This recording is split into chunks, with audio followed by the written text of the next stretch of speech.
Hello and welcome back to my channel. I'm Audie Jake, and this video consists of days 9 to 12 of Autism Acceptance Month. For day 9, we are going to be talking about sensory issues regarding clothes. How are you when it comes to clothes? Are there certain clothes that you avoid or seek out for sensory reasons? Do you prefer tight or loose clothing? Would you consider yourself a fashionable person? So I can be pretty particular about clothes. And I absolutely avoid certain clothes for sensory reasons. If something is too tight, it feels awful and I can't wear it. But on the other side, if something is too loose, it's pretty bad too. So there is a bit of a balancing act. There's also like the problem with shirts or tags, which I usually cut off.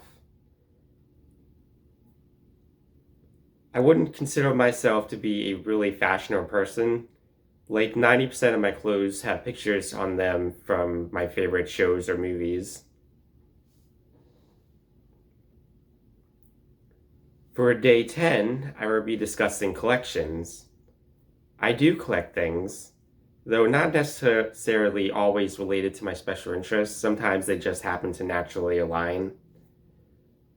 The main thing I collect is Blu-rays and DVDs. I just love the idea of physically owning my favorite media and getting a nice sense of satisfaction from seeing them on my shelf. My collection is always growing, which is why I really want to get a bigger dedicated media shelf sometime.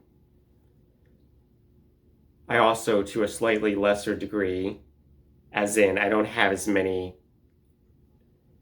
I collect plushies. Basically for whatever characters I really like. I'm going to cut now to me showing you my collection.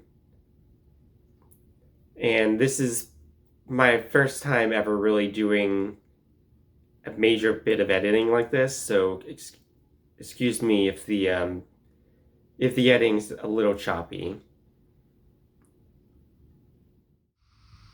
So here is my Blu-ray and DVD collection. I separate them by animated and live action. So everything that is animated goes together and everything that is live action goes together. Up here on the top shelf, I have Nickelodeon stuff organized by alphabetical. So we have the Avatar and Legend of Korra Blu-ray set, the Cat Dog Complete Series DVD set, the Jimmy Neutron Blu-ray for the movie, Rugrats the Complete Series,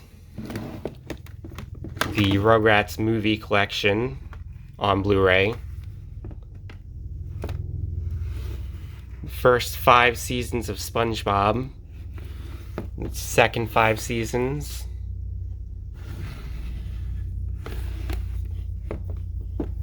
the complete 10th season, and then the first SpongeBob movie on Blu-ray.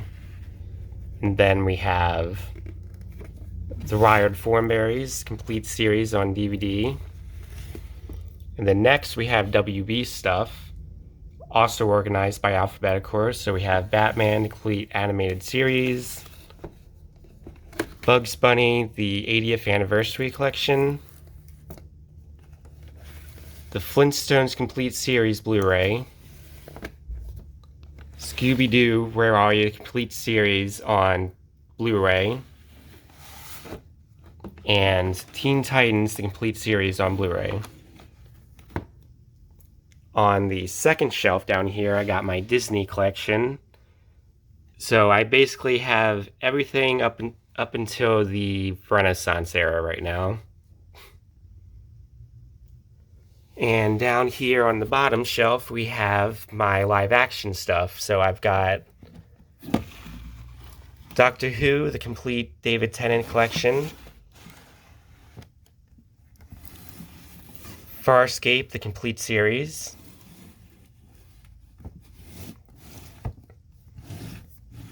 the Lord of the Rings Extended Edition Blu-ray, And then some of my personal favorites. We got Stargate, the movie, and Stargate Atlantis, the complete series on Blu-ray, which is one of my favorites.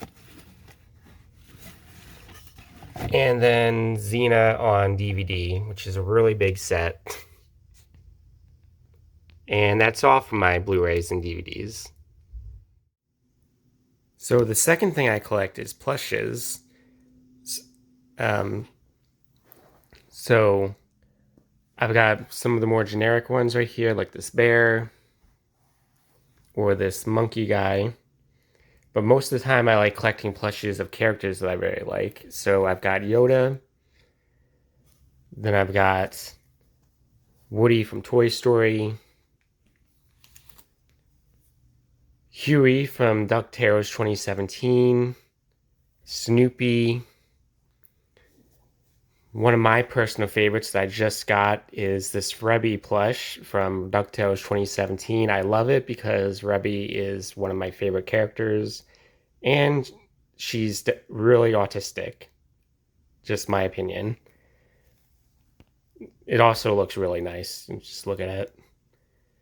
Then my favorite is probably this Eeyore plush that you probably see in literally every video. And really nice touch. He has a detachable tail that comes off with Velcro, which is a really nice touch that I appreciate. I want to get a lot more plushes eventually. And that's all for that. For day 11, the prompt is, would you consider yourself to be a creative person? What kind of things do you create? Does being autistic influence how creative of a person you are? I would consider myself to be creative to an extent. I don't really write or draw or anything, though I used to draw when I was younger. It's not really something I do much anymore. I'd say that my YouTube channel here is probably my biggest creative outlet. It does take a certain amount of creativity to make videos, I'd think. I'm not sure that being autistic affects how creative I am other than like the content I put out for my channel. The final prompt for today is, do you consider yourself to be an organized person or disorganized? In what ways does being autistic affect how organized you are? I would say that generally I am a pretty organized person. There are a lot of things where like I really like to be it arranged in a very specific way, probably because of my autism. But then there's also my ADHD, which leads me to not being quite as organized as my autism would like me to be. So it is a bit of a balancing act. And that's it for today. I'll see you all in a couple days for the next video. Until then, goodbye.